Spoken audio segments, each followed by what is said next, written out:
Hello, and welcome to Really Big Hat. My name is Jared, and this is Starfield. So today, we are going to be going over how to upgrade your very first ship, the Frontier, and do it in a low-stress, just easy-to-follow manner that would have been incredibly helpful the first time I was here and tried to figure all this out myself. So hopefully I save some of you that pain, because the game doesn't really explain all that much. You kind of have to figure things out for yourself. Hey, get out of the shot, Sarah.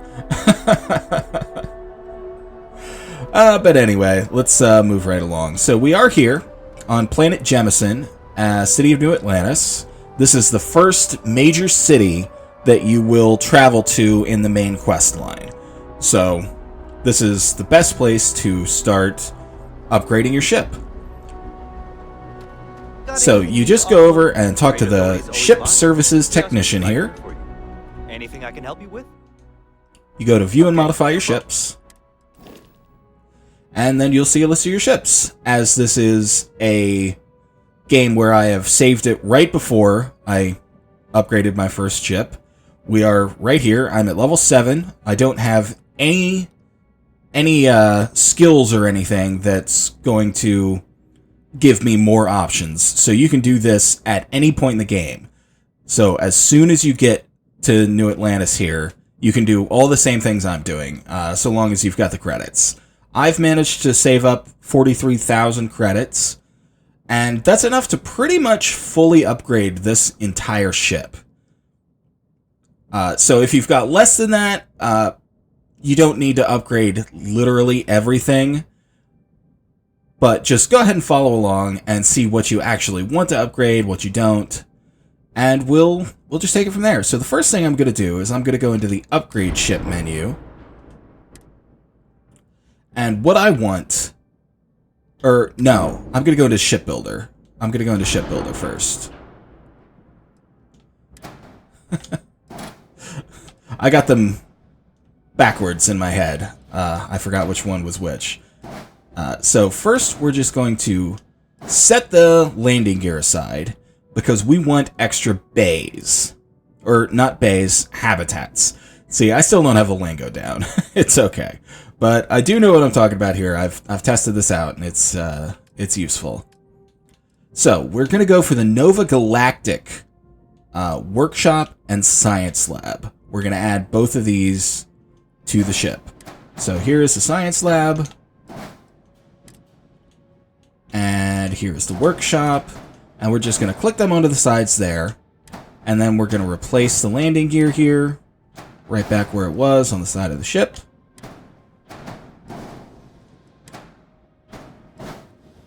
And what this is going to get you is a bunch of crafting stations.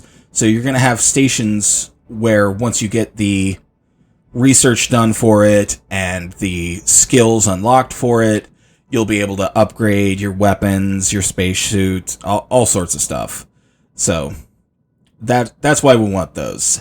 They're not 100% necessary right here at the beginning, but I feel like it's a good idea to have them rather than not, so that once you do get to the point where you're able to start upgrading your stuff, you can right away just by going to your ship.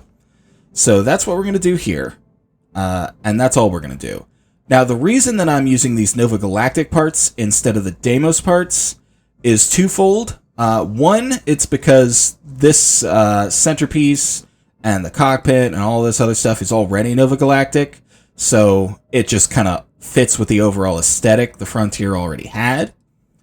And secondly, this piece in the middle, this Nova Galactic Frontier 2x1, has a bed in it, and if you had attached Deimos sides to it, it would actually get rid of the bed for the doors to the new habitats, the Deimos ones. But these, the doors are in a different place, and they don't get rid of your bed. Now, the way around that, if you do want to replace this with Deimos parts, is to just go in and build a captain's quarter. That will have a bed that will not get taken away by any doors. So if you wanted to just come in here and do like 3 Deimos parts, build a Deimos captain's quarters, and then a workshop, and then a science lab, you could do that, no problem.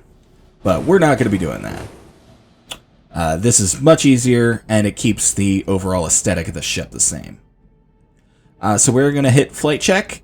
We do get a message about low mobility. We're going to be compensating for that in just a moment, so we don't really need to worry about this message. But basically what happened is when we added those extra habitats, we increased the mass of the ship, and now it's got too much mass for the engines to operate at 100% efficiency. So we are just going to ignore that. We're going to hit accept the mods, and now we're going to go into upgrade ship. And we're going to go and upgrade some things. So first, let's go ahead and start with the engines. We'll take it from the White Dwarf 2000 engines here to the 2010 engine. That's going to cost us a pretty penny, but as you can see over on the left, we're getting more engine thrust, more maneuvering thrust, and better engine health. And then from here, we've got some other things to upgrade, and I'm just going to go ham and upgrade everything that I can. I'm going to get a better reactor here. It has better power generation. It's got better stats across the board, so it's just a better reactor. We're going to get a better grav drive. We can add more power to it, which will make it jump quicker if we need to get out of combat. We also get more thrust out of it, more health. And our jump range increases slightly. We are going to get a better shield. That gives us more shield max health. That's very helpful for staying alive. And then we're going to upgrade our lasers to these electron beams because they're super cool.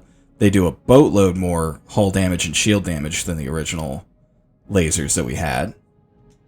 And they've got a bunch more range. After that, I would actually call that more than plenty, but we're going to go ahead and upgrade everything we can. So let's go ahead and upgrade to this autocannon. It's got the same range, lower damage, but a higher rate of fire. So it's your chain gun. And then we'll go into the missile launcher, and we'll upgrade it. No, actually, that's a downgrade. Yeah, we've got the better missile launcher already, so we don't even need to do that. There you go. So that pretty much covers everything that we can just directly upgrade, and we've scooted out of here with just under how many credits I had.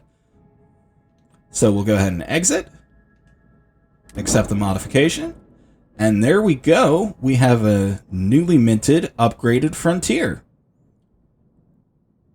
It's got better stats across the board.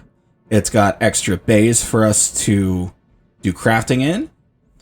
And it's kept the pretty much the same design aesthetic as the original. Now, the other thing we could do is we could go back into the shipbuilder. We could hit select all, and we could change the color up. We could make it all like orange and black and silver. There we go. Just give it a cool new coat of paint. And we can also, when we go into flight check, rename the ship here. So we could go in here, rename the ship, call it the Frontier 2, since we've just upgraded it. Confirm. And there we have it. Now we've got a sleek new ship. It cost us every credit we had, but don't worry, we're going to be making plenty more as the game progresses. And I would say that this is a good use of your early game credits. Like, if you can save up about 40,000 credits, then you can make all of these adjustments to your starting ship, the Frontier, and get out of here with a really cool upgraded starter ship.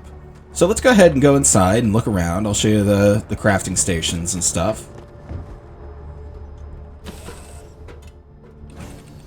Heck. So, when we come in here, we've got doors to the right and left now that weren't there before because there was nothing in here.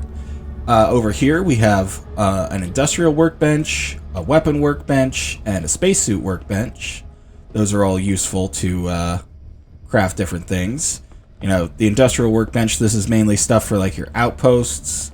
The weapon workbench, self-explanatory. You upgrade your weapons here, and you know, ditto for the spacesuit workbench. You upgrade your spacesuit there.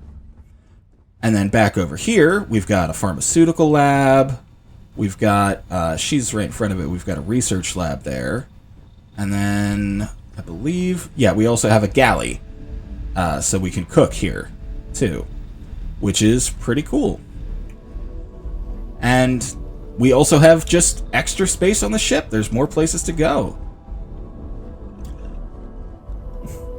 And now we open up our hatch.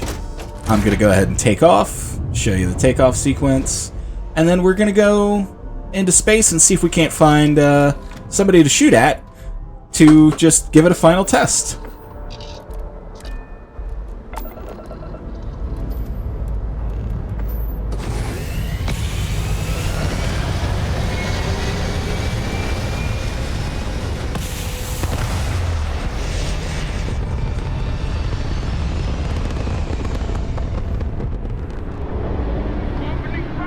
Alright, here we go. We found some Crimson Fleet to shoot at. So let's go shoot at them.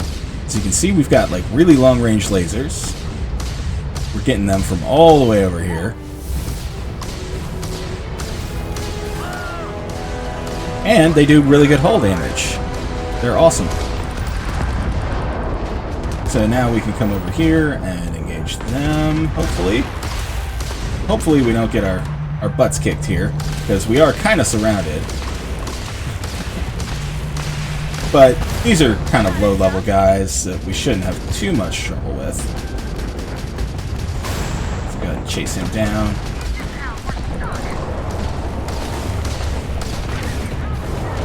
There we go. Now we got these guys. Chase them down. I'm not the best at ship combat, so having an upgraded ship over your enemies is very useful for me, especially because I need it. There we are, we got them.